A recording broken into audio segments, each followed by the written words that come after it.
আপনার অজান্তেই chat GPT আপনার তথ্যগুলো নিয়ে নিচ্ছে এবং সেটি কিন্তু তারা তাদের সার্ভারে রিজার্ভ করে রাখছে। এটা আমরা একটু প্র্যাকটিক্যালি দেখবো আসলে চ্যাট জিপিটি আমাদের তথ্য নেয় কিভাবে। এবং আমরা যে ভয়েসের সাথে প্রচন্ড প্রচলিত হয়ে গেছি চ্যাট জিপিটি ভয়েস, আপনারা জানেন যে এর বিরূপ প্রতিক্রিয়াও আছে। তো আমরা একটু প্র্যাকটিক্যালি দেখি আসলে। আমার মেয়ের নাম কি? আপনার মেয়ের নাম তাসনিম। চ্যাট জিপিটির সাথে যখন আমরা গল্প করি, গল্প করার সময় তারা কথা আদান প্রদানের সময় যে তথ্যগুলো আপনি দিয়ে থাকেন সেটা কিন্তু তারা তাদের সার্ভারে আপডেট করে নেয়। এটা কিভাবে নেয় একটু প্র্যাকটিক্যালি দেখাচ্ছে। দেখতে পাচ্ছেন finish স্পোকিং and send, tap to send manually, tap two cancel.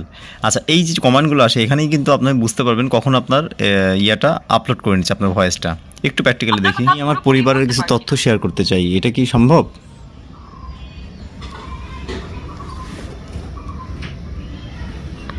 বাহ, এটা সম্ভব।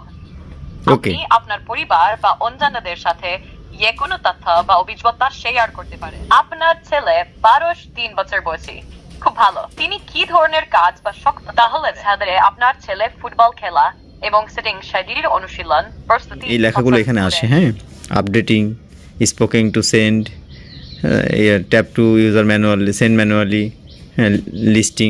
এই লেখাগুলো দেখলে আপনি বুঝতে পারবেন যে কখন তারা ইনপুট করছে, কথাগুলো নিয়ে নিচ্ছে ভিউয়ার্স। তো মূল বিষয় হলো চ্যাট জিপিটির সাথে যখন তথ্য আদান প্রদান করবো, আমরা এমন কিছু তথ্য অনেক সময় বলে ফেলি। আসলে এরা কিন্তু মূলত একটা এআই রোবট, আপনারা জানেন। কিন্তু এআই এত তথ্য এত এক্সপেন্সিভ কেন হচ্ছে? এরা কিন্তু প্রত্যেকটা, আপনারা জানেন যে ফোনের ক্ষেত্রে একটা অ্যাপসকেও নানান পারমিশন দিতে হয়, অ্যাক্সেস দিতে হয়। সো এই চ্যাট জিপিটিও ঠিক তাই, এ কিন্তু ভয়েসে কঠিন কঠিন কিছু তথ্য এরা কিন্তু সেভ করে রাখতেছে। এটা জানার জন্য আজকে ভিডিও ছিল। বন্ধুরা ভালো থাকবেন, নেক্সট টাইমে কোনো ভিডিও নিয়ে কথা হবে।